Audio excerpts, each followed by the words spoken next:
بسم الله الرحمن الرحيم إن الله وملائكته يصلون على النبي يا أيها الذين آمنوا صلوا عليه وسلموا تسليما اللهم صل على سيدنا ومولانا محمد وعلى آل سيدنا ومولانا محمد وبارك وسلم عليه تمام احباب مل کر پڑھیے الصلاۃ والسلام علیک یا سیدی یا رسول اللہ وعلی آلک واصحابک یا سیدی یا حبیب اللہ الصلاۃ والسلام علیک یا سیدی یا شفیع المذنبین وعلی آلک واصحابک یا سیدی یا رحمت للعالمین قال النبي صلى الله عليه وسلم إن الله تعالى يقول إن الصوم لي وأنا أجزي به إن للصائم فرحتان إذا أفطر فرحة وإذا لقي الله فرحة والذي نفس محمد بيده لخلوف فم الصائم عند الله أطيب من ريح المسك صدق الله العظيم وصدق رسوله النبي الكريم حمد الثناء و درود السلام کے بعد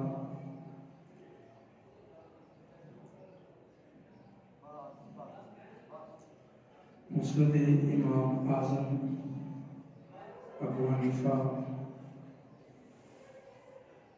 کتاب الصیام کی پہلی حدیث آپ کے سامنے تلاوت کرنے کا شرف حاصل ہوا۔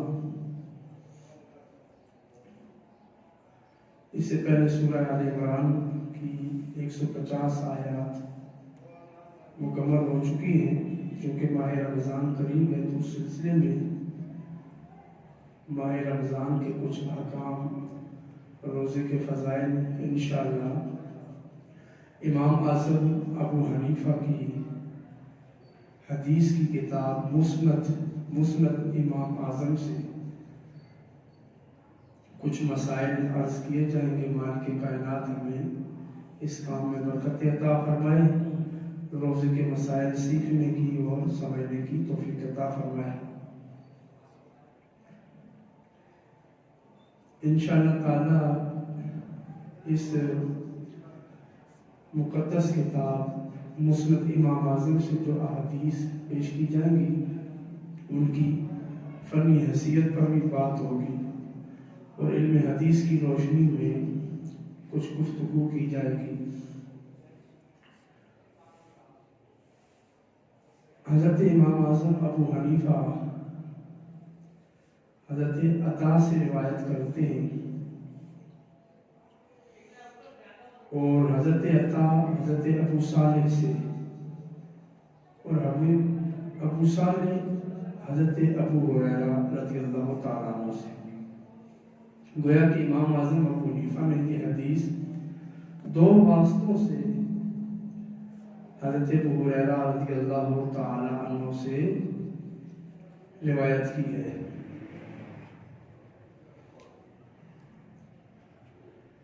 اور یہی حدیث امام بخاری نے اور امام مسلم نے اپنے شیخ ابن جریج کے حوالے سے حضرت عطا سے روایت کی ہے۔ تو ان کی روایت میں 3 واسطے ہیں، 3 مشائخ ہیں، جبکہ حضرت امام اعظم ابو حنیفہ کی سند میں 2 واسطے ہیں۔ چونکہ حضرت امام اعظم ابو حنیفہ امام بخاری کے استادوں کے بھی استاد ہیں اور امام بخاری امام ابو حنیفہ کے شاگرد ہیں۔ اس لیے امام اعظم ابو حنیفہ جو روایت لیتے ہیں وہ سند کے اعتبار سے افضل اور اعلیٰ ہوتی ہے۔ سند کے اعتبار سے امام بخاری کے مقابلے میں امام اعظم ابو حنیفہ حنیفہ کی سند افضل ہے، اور امام اعظم ابو حنیفہ کی جو سند ہے اس کے روات کم ہیں، اور یہ فضیلت امام اعظم ابو حنیفہ کو حاصل ہے۔ اس معنی میں امام اعظم ابو حنیفہ امام بخاری سے بھی افضل ہے اور امام مسلم سے بھی افضل ہے۔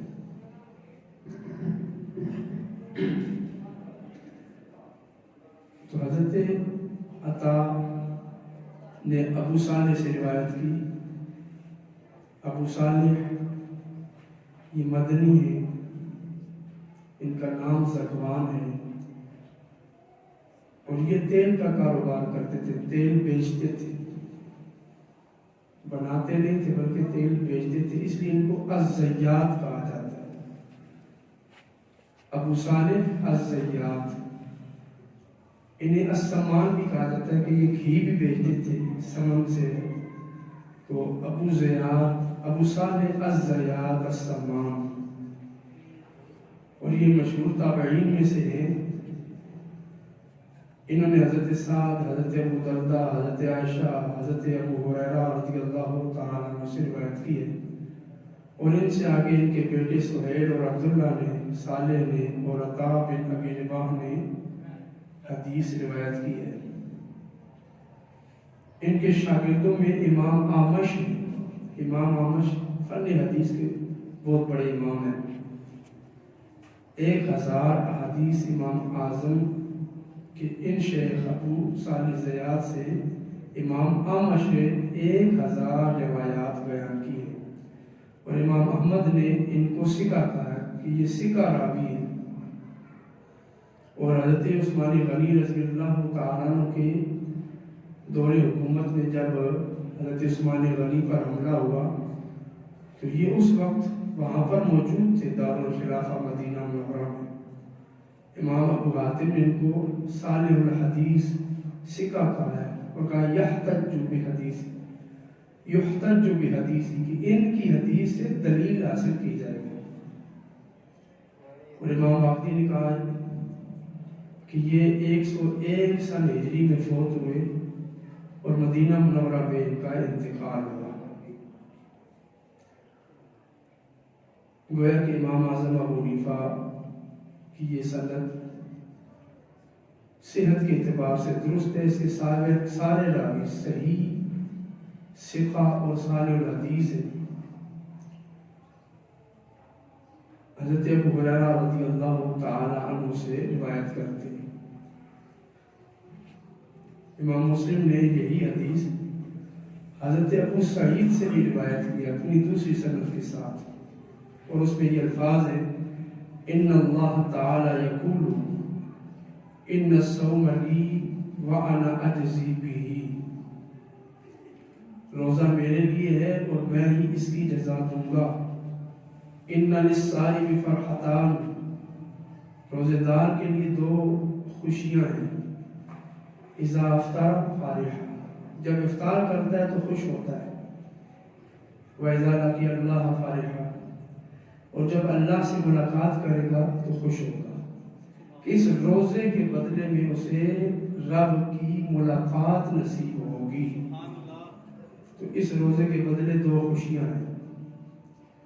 وَالَّذِي نَفْسُ مُحَمَّدٍ بِيَدِهِ لَخَلُوفُ فَمِ الصَّائِمِ عِندَ اللَّهِ أَطْيَبُ مِنْ رِيحِ الْمِسْكِ، کہ نفس محمد جس کے ہاتھ میں ہے اس کی قسم، حضور فرماتے میری جان جس کے قبضے میں ہے اس کی قسم، لَخَلُوفُ فَمِ الصَّائِمِ عِندَ اللَّهِ أَطْيَبُ مِنْ رِيحِ الْمِسْكِ، کہ روزہ دار کے منہ سے آنے والی بو اللہ کے ہاں کستوری سے بھی بڑھ کر ہے۔ اب یہ جو روایت ہے امام مسلم لائے ہیں حضرت ابو سعید سے، اور امام اعظم ابو حنیفہ کی جو روایت ہے، اس حدیث کو حدیث قدسی کہا جاتا ہے کہ اللہ نے بیان فرمایا۔ ایک ہے وحی جبریل کے واسطے سے اللہ تعالیٰ جو وحی نازل فرماتا ہے وہ قرآن کریم کا حصہ ہے، اور ایک وحی خفی ہے جو بذریعہ الہام اللہ رب العزت براہ راست اپنے محبوب کو ارشاد فرماتا ہے، جس میں الفاظ اللہ رب العزت کی طرف سے ہوں وہ وہی بعینی الفاظ اللہ رب العزت نازل فرمائے، اسے وحی جلی کہا جاتا ہے، جسے ہم قرآن کہتے ہیں۔ اور ایک اللہ رب العزت نے کوئی بات اپنے محبوب سے ارشاد فرمائی اور معنی مفہوم اللہ نے سمجھایا اور حضور نے اس مفہوم کو اپنے الفاظ میں ادا کیا، اسے وحی خفی کہتے ہیں۔ تو یہ حدیث قدسی اور حدیث نبوی میں فرق ہے۔ اب یہاں پر آگے جو ہے قسم اٹھائی کہ محمد کی جان جس کے قبضے میں ہے اس کی قسم۔ تو جب یہ حدیث قدسی ہے تو گویا یہ قسم بھی رب اٹھا رہا ہے کہ مجھے اے محبوب تیری جان پر اپنے قبضہ و اختیار کی قسم ہے۔ اس قسم میں بڑا لطیف نقطہ ہے کہ پوچھا گیا حضور سے کہ سب سے افضل روزہ کس کا؟ حضور نے فرمایا حضرت داؤد علیہ السلام کا۔ کیسا روزہ تھا کہ ایک دن روزہ رکھتے تھے، نفلی روزہ، شام کو افطار کیا تو اگلے دن پھر روزہ نہیں رکھتے تھے، ایک دن چھوڑ کر پھر اگلے دن روزہ رکھتے تھے۔ تو حضور نے فرمایا یہ داؤد علیہ السلام کا داؤدی روزہ جو ہے وہ سب سے افضل ہے۔ حضرت داؤد علیہ السلام کے روزے کی فضیلت بیان ہوئی، لیکن یہاں پر روزے کی فضیلت بیان کرتے ہوئے حضرت داؤد علیہ السلام کے نفس کی، ان کی جان کی قسم نہیں اٹھائی۔ ہونا تو یہ چاہیے تھا کہ ان کا روزہ افضل تھا۔ تو یہاں پر اللہ رب العزت نے اپنے محبوب کا نام لے کر بتا دیا کہ روزے داروں میں بھی سب سے افضل میرے محبوب کی ذات ہے۔ ان روزے داروں میں میرے محبوب سے بھی بڑھ کر کوئی نہیں ہے۔ لَخَلُوفُ فَمِ الصَّائِمِ عِندَ اللَّهِ أَطْيَبُ رِيحٍ مِسْكٍ، روزے دار کے منہ سے جو بو آتی ہے وہ اللہ کو کستوری سے بھی بڑھ کر ہے۔ اس کی ایک توجیہ امام مالک نے لکھی کہ یہ جو خوشبو روزے دار کے منہ سے آتی ہے یہ افضل قیامت کے دن ہوگی کہ جب اس منہ سے آنے والی اسمیل اور خوشبو پر اللہ جزا عطا فرمائے گا تو اس وقت لوگوں کو نظارہ کروائے گا کہ دیکھو جو اس کے منہ سے خوشبو نکلتی تھی اس کا ہم نے کیا معیار مقرر کیا ہے، اس کی کیا آج قیمت لگی ہے۔ اور میدان محشر میں روزہ دار کی عزت افزائی ہوگی۔ امام نسائی نے بھی اسی حدیث کو روایت فرمایا حضرت عبداللہ ابن مسعود سے، گویا 3 صحابہ ہو گئے۔ امام نسائی نے حضرت علی سے بھی اسی روایت کو روایت کیا، 4 صحابہ ہو گئے۔ حضرت امام احمد بن حنبل نے حضرت جابر سے یہ روایت لی کہ وہ لیوان حاضر بھی، گویا 5 صحابہ ہو گئے۔ امام طبرانی نے حضرت ابو امامہ سے یہ روایت نقل کی، 6 صحابہ ہو گئے۔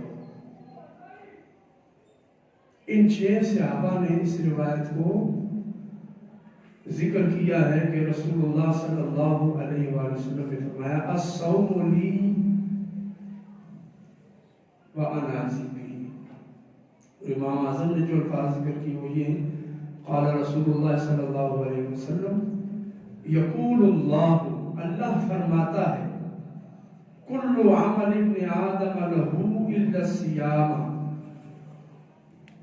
کہ ہر ابن آدم کا عمل اسے خود فائدہ دیتا ہے، وہ عمل فائدہ دے گا اسے۔ ہر نیک کام کا فائدہ ثابت ہے ابن آدم کے لیے۔ ابن آدم جو نیکی کرے گا اس کا فائدہ اسے حاصل ہوگا، اس کا فائدہ اسے ملے گا، دنیا میں بھی ملے گا، آخرت میں بھی ملے گا۔ ہر نیکی کا فائدہ بندے کو ملے گا. اب بندہ جتنا زیادہ فائدہ اٹھانا چاہے اتنی زیادہ نیکی کرے، اتنا زیادہ وہ اعمال خیر کرے. تو زیادہ فائدہ لینے کے لیے انسان کو زیادہ محنت کرنی پڑتی ہے. جتنے بھی نیک کام ہیں ان نیک کاموں کو بندہ کرے تو فائدہ ملتا ہے. اگر زیادہ فائدہ اٹھانا ہے تو وہ کام زیادہ تعداد میں کرے. الا الصیام، سوائے روزے کے. یہ روزہ تنے تنہا ایک بھی رکھا جائے تو اللہ بہت زیادہ فائدہ دیتا ہے. ایک روزہ بھی باقی نیکیوں کے مقابلے میں زیادہ فائدہ دیتا ہے. فَهُوَ لِي، یہ خالص میرے لیے ہے. وَأَنَا أَجْزِي بِهِ، اور میں ہی اس کی جزا دوں گا. روزہ میرے لیے، یعنی بندہ نیکی کرتا ہے تو 10 گنا ملتا ہے، کسی نیکی پر 70 گنا، کسی نیکی کی فضیلت 700 گنا بیان ہوئی. تو یہ حال دیگر نیکیوں کا ہے. ساری نیکیاں ایک طرف، کسی نیکی کا ثواب زیادہ بڑھ بھی جائے تو 700 گنا تک جاتا ہے. اس سے آگے اگر کسی کا ثواب جاتا ہے تو وہ واحد روزہ ہے. ایک روزہ ہے جس کا ثواب 700 گنا سے بھی بڑھ کر ہے، اور اس کی حد کیا ہے یہ کوئی انسان نہیں جانتا، کوئی فرشتہ نہیں جانتا. اللہ تعالیٰ نے اس کا ثواب کسی کو بتایا ہی نہیں. حضور فرماتے، اللہ فرماتا ہے اس کا ثواب میں ہی جانتا ہوں کہ میں نے کیا رکھا ہے. اس کا ثواب اتنا کثیر ہے، لا یحصیہ الا اللہ تعالی، بل ثوابہ لا یقدر قدرہ. روزے کا ثواب ناپنے کے لیے کوئی آلہ ایجاد ہی نہیں ہوا. روزے کا ثواب شمار کرنے کے لیے انسانوں کی بستی میں کوئی گنتی ہے ہی نہیں کہ اس گنتی میں آ جائے کہ اتنا ثواب ہے. زمین اور آسمان کی بھی پیمائش ہے. زمین کو بھی سائنسدان ناپ چکے، آسمانوں کو بھی ماپ چکے، چاند کو بھی ماپ چکے، کہاں کہاں تک پہنچ گئے. سورج کی بھی پیمائش ہے. ایک طرف سے پھیتا رکھا، دوسری طرف لے گئے اور بتا دیے اتنی یہ پیمائش ہے. چیز اٹھائی، میزان میں رکھی، تول دی، اتنا اس کا وزن ہے، اتنے کلو ہے، اتنے من ہے، اتنے ٹن ہے. لیکن حضور فرماتے ہیں الا الصیام، روزہ وہ نیکی ہے جس کا وزن کوئی کر ہی نہیں سکتا،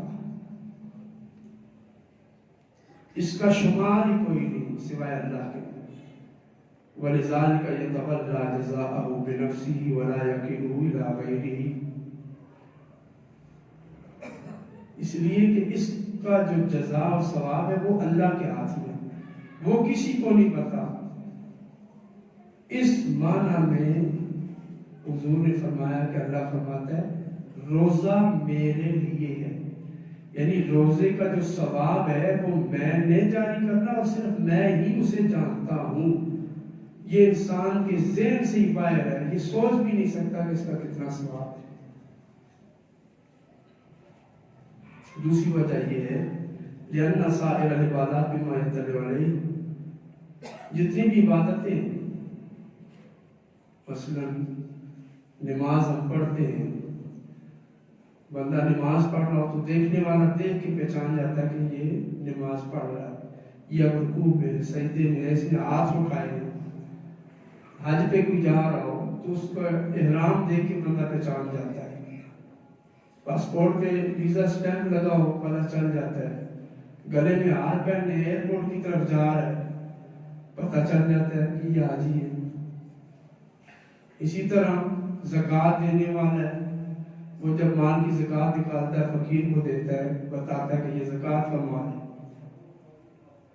تو جتنی بھی عبادات ہیں وہ جب کی جاتی ہیں تو ان کی ظاہری شکل اور حیت ہے، صورت ہے، دیکھنے والے کو پتہ چل جاتا ہے کہ یہ اس عبادت میں مصروف ہے.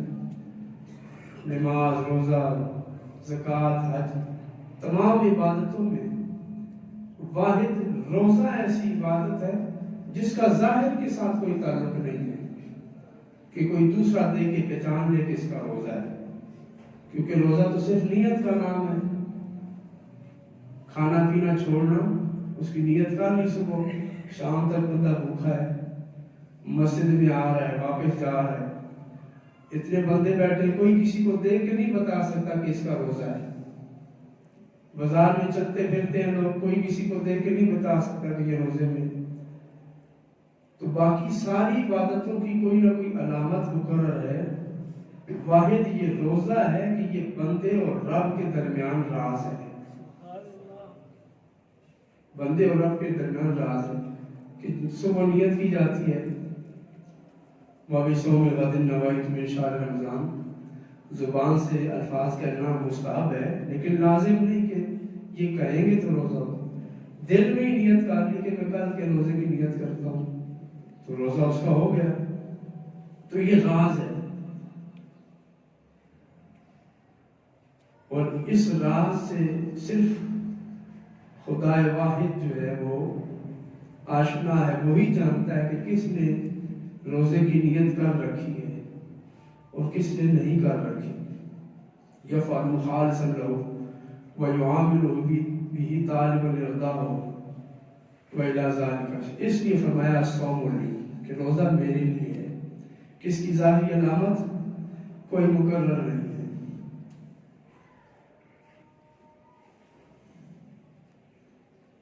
اور دوسری بات یہ ہے کہ روزہ فقط اللہ کی ذات کے لیے ہے۔ اس کا ایک مفہوم یہ ہے کہ جتنی بھی عبادتیں ہیں، نیکیاں ہیں، ان میں مال خرچ ہوتا ہے اور بدن استعمال ہوتا ہے۔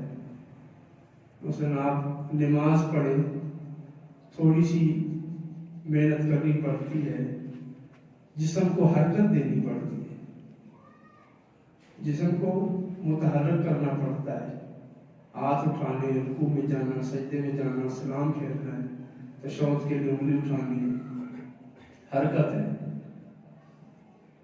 جسم میں حرکت ہوتی ہے، جسم میں سے کوئی چیز کم نہیں ہوتی۔ حج پہ جائیں، بندہ کھاتا پیتا بھی رہتا ہے، ساتھ ساتھ اس کی انرجی بڑھتی رہتی ہے، بدن استعمال ضرور ہوتا ہے عبادتوں میں لیکن کم نہیں ہوتا۔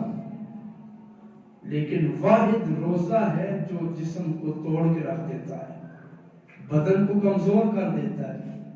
صبح سے شام تک بندہ بھوکا ہے، جسم کو توانائی چاہیے، معدہ خالی ہو چکا ہے، اب وہ کچھ مانگ رہا ہے، معدہ کام نہیں کرتا، معدے کو خوراک نہیں ملتی تو خون پھر حرکت میں آتا ہے، معدے کو ملتا ہے، وہ خون کو ہی دوبارہ استعمال کرتا ہے، تو اس سے جسم ٹوٹتا ہے، تھکاوٹ پیدا ہوتی ہے، جسم کمزور ہو جاتا ہے، اس میں جسم ٹوٹ جاتے ہیں، بندے بیمار ہوتے ہیں، جسم کا نقصان ہوتا ہے۔ اور پھر صبر آزما مرحلہ ہوتا ہے، بھوک اور پیاس کی شدت ہوتی ہے، بھوک اور پیاس کی شدت برداشت کرنی پڑتی ہے، بھوک اور پیاس کی شدت برداشت کرنا، پھر اس پر صبر کرنا، پھر جسم کا ٹوٹ جانا، یہ ساری خواہشات بندہ کسی کو دکھانے کے لیے نہیں کرتا۔ کسی کو دکھاوا مقصود ہو تو بندہ ویسی زبان سے کہتا ہے نہیں میں نہیں کھاتا، میرا روزہ ہے، اگرچہ اسی وقت پیٹ بھر کے بیٹھا ہوا ہو، وہ تو دکھلاوا ہے۔ لیکن اللہ رب العزت کے سامنے جو وہ صبر کا مرحلہ گزارتا ہے، اللہ کے لیے وہ بھوکا رہتا ہے، پیاسا رہتا ہے، جسم کو نحیف اور کمزور کر دیتا ہے، تو اللہ رب العزت فرماتا ہے اس نے جو اپنے جسم کو توڑا ہے یہ میری رضا کے لیے توڑا ہے، اس لیے وَأَنَا أَجْزِي بِهِ، میں ہی اس کی جزا دوں گا، میں ہی اس کی جزا دوں گا۔ کیونکہ روزے میں ریاکاری نہیں ہے.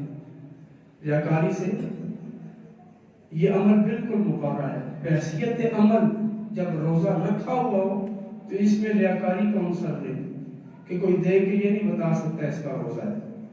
ہاں زبان سے جھوٹ بولے گا تو وہ اور بات ہے. تمام عبادات کی کوئی نہ کوئی تخصیص ہے، اور روزے کا تعلق بندے کے دل کے ساتھ ہے. حضرت زہری فرماتے ہیں کہ رسول اللہ کا فرمان ہے لیس فی الصوم ریاء، روزے میں ریا نہیں ہے، دکھلاوا نہیں ہے. الصیام لا ریاء فیہ، روزے میں کوئی دکھلاوا نہیں ہے. اگرچہ مرسل روایت ہے لیکن مطابق میں یہ صحیح ہے، اور مانن بھی صحیح ہے کہ روزہ جس نے رکھا ہو وہ صرف کوئی دوسرا محسوس نہیں کر سکتا اس کا روزہ ہے. لہذا روزے میں بحیثیت عمل اس میں کوئی ریاکاری نہیں ہے. اللہ کی بارگاہ میں جب بندہ روزہ دار ہوتا ہے تو وہ روزے سے ہوتا ہے، اس پر مخلوق مطلع نہیں ہو سکتی. اس معنی میں اللہ تعالیٰ نے کہا الصیام لی، روزہ خاص میرے لیے ہے. روزے میں دکھلاوے کا عنصر نہیں ہے، روزے میں دکھلاوا نہیں ہے.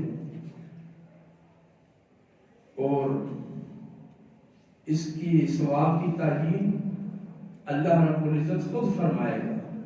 باقی نیکیوں کا معین ہے ثواب، کسی کا 7 گنا 70 گنا 700 گنا، لیکن روزے کی کوئی حد نہیں. اللہ رب العزت نے سورہ زمر میں فرمایا انما یوفی الصابرون اجرہم بغیر حساب، اللہ صبر کرنے والوں کو بغیر شمار کیے ان کا حساب عطا فرمائے گا، ثواب عطا فرمائے گا. اور اس آیت میں صابرون سے مراد روزے دار ہیں کہ روزے دار صبر والے ہیں.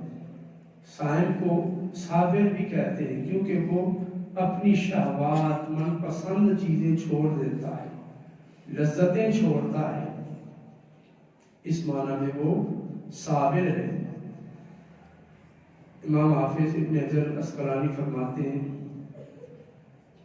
حضرت مسیب بن رافع اور حضرت مصالح سے روایت کرتے ہیں الا سب مئت ضعف الا الصوم فإنه لا يدري احد ما فيه، کہ باقی جتنی نیکیاں 700 گنا تک ان کا ثواب بیان ہوا ہے، لیکن روزے کا ثواب کوئی نہیں جانتا. روزے کا ثواب کسی کے علم میں نہیں ہے. روزے کا کتنا ثواب ہے یہ اللہ رب العزت ہی جانتا ہے. 7 گنا 70 گنا 700 گنا یہاں تک تو ہمیں پتہ ہے، لیکن آخری حد کیا ہے کہ روزے پر کتنا ثواب ملے گا اس کی کوئی حد نہیں بتا سکتا. یہ صرف اور صرف اللہ رب العزت جانتا ہے. الصوم لی، اس کا ایک معنی ہے کہ روزہ سب عبادتوں سے افضل ہے.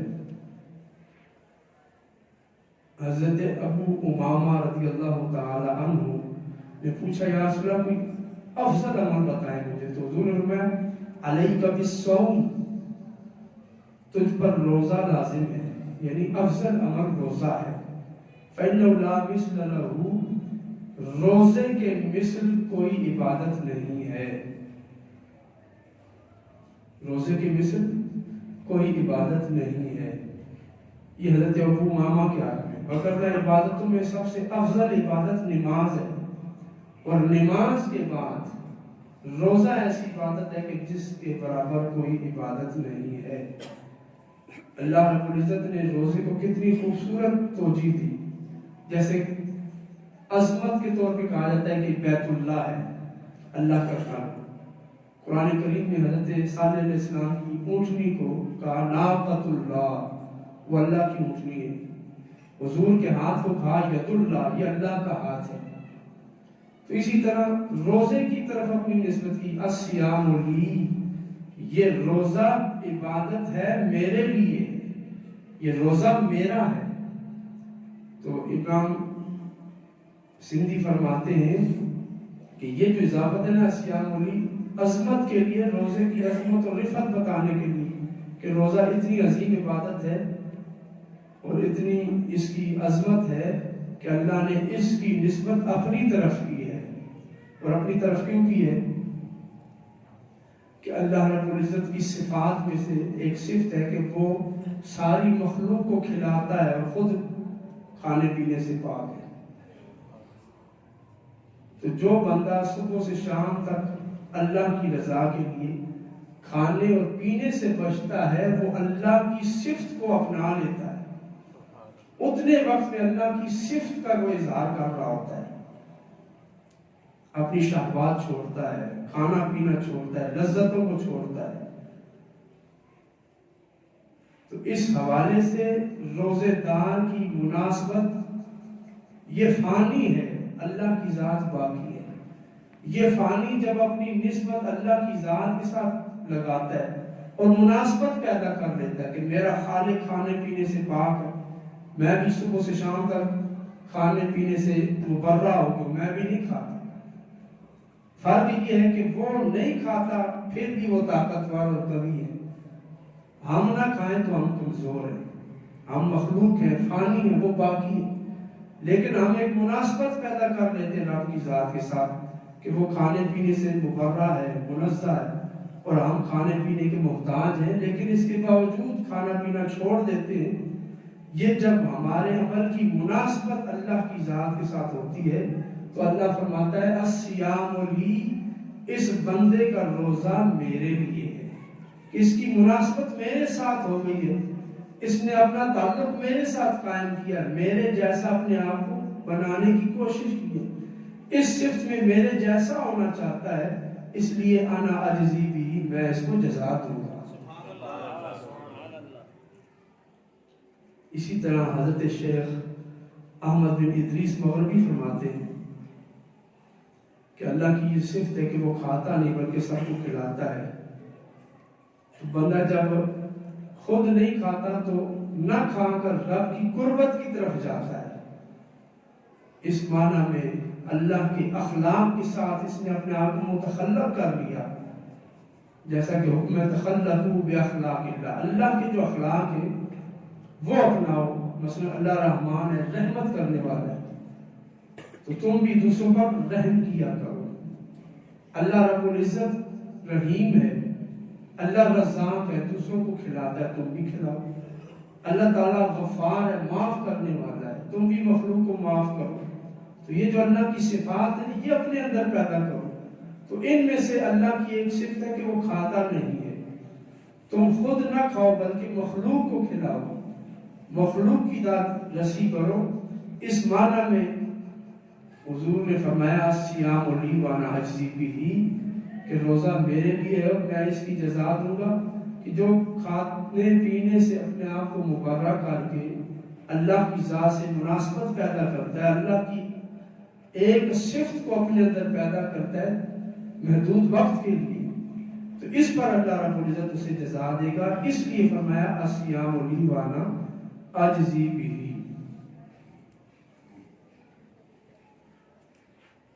اسی طرح اس کے بارے میں روزے کی جو حقانیت اور فرضیت ہے اور اس کی جو بے مثلیت ہے وہ یہ بھی ہے کہ باقی کسی مذہب میں روزہ نہیں ہے.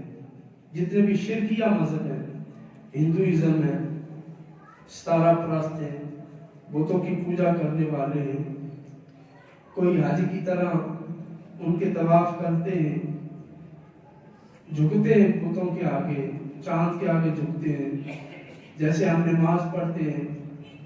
سورج کی پوجا کرنے والوں کے بھی اوقات ہیں.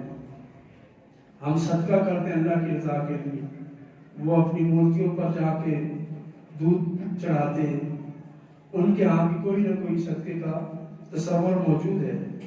لیکن واحد روزہ ایسی عبادت ہے جو صرف اسلام میں ہے، کسی اور مذہب میں اس کا کوئی تصور نہیں پایا جاتا. اس لیے اللہ رب العزت نے فرمایا الصوم لی وانا اجزی بھی، کہ روزہ میرے لیے اور میں اس کی جزا دوں گا. اس کی ایک اور توجہ کہ جتنی بھی نیکیاں ہیں قیامت کے دن، بندہ جتنی نیکیاں کرتا ہے، جتنے بھی اعمال حسنہ ہیں، قیامت کے دن جب وہ لائے جائیں گے، اگر کسی نیک شخص نے کسی کا حق مارا ہوگا، کسی پر ظلم کیا ہوگا، یا خود اپنے اوپر ہی گناہوں کا بوجھ ہوگا، تو وہ نیکیاں کفارے کے طور پر گناہوں کے بدلے تقسیم ہو جائیں گی یا پھر ظلم کے بدلے تقسیم ہو جائیں گی۔ متاثرین میں وہ بندے کی نیکیاں تقسیم ہو جائیں گی۔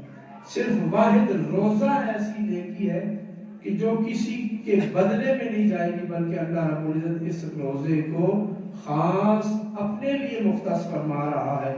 الصیام لی، جس نے روزہ رکھا ہے اس نے میرے لیے رکھا ہے۔ اب نہ تو یہ گناہ کے کفارے میں جائے گا اور نہ ہی ظلم کے بدلے میں اسے دیا جائے گا۔ یہ روزہ ایسی نیکی ہے کہ یہ باقی بات جائے گی، نماز ہے، زکوٰۃ ہے، حج ہے، صدقہ خیرات ہے، وہ سارے تقسیم ہو جائیں گے۔ ظلم کے بدلے میں کسی پر ظلم کیا، نمازیں اپنے پاس، نمازیں اس کو دے دی جائیں گی۔ کسی پر اور آ گیا مظلوم، کس نے مجھ پر بھی ظلم کیا، زکوٰۃ بھی دے دی جائے گی۔ اور آ گیا مظلوم، اس نے مجھ پر بھی ظلم کیا، حج بھی دے دیا جائے گا۔ باقی نیکیاں تقسیم ہو جائیں گی۔ صرف ایک روزہ ایسی نیکی ہے کہ اللہ رب العزت یہ تقسیم نہیں فرمائے گا، بلکہ فرمائے گا الصیام لی وانا اجزی بہ، روزہ میرے لیے ہے اور میں اس کی جزا دوں گا۔ یعنی اللہ روزہ روک لے گا اور اس کے ثواب میں سے مظلوم کو کچھ عطا فرما دے گا، اور یہ روزہ اسے لے کر جنت میں چلا جائے گا۔ الصیام لی وانا اجزی بہ۔ مالک کائنات ہمیں روزے کی فضیلت سمجھنے کی توفیق عطا فرمائے۔ وآخر دعوانا الحمدللہ۔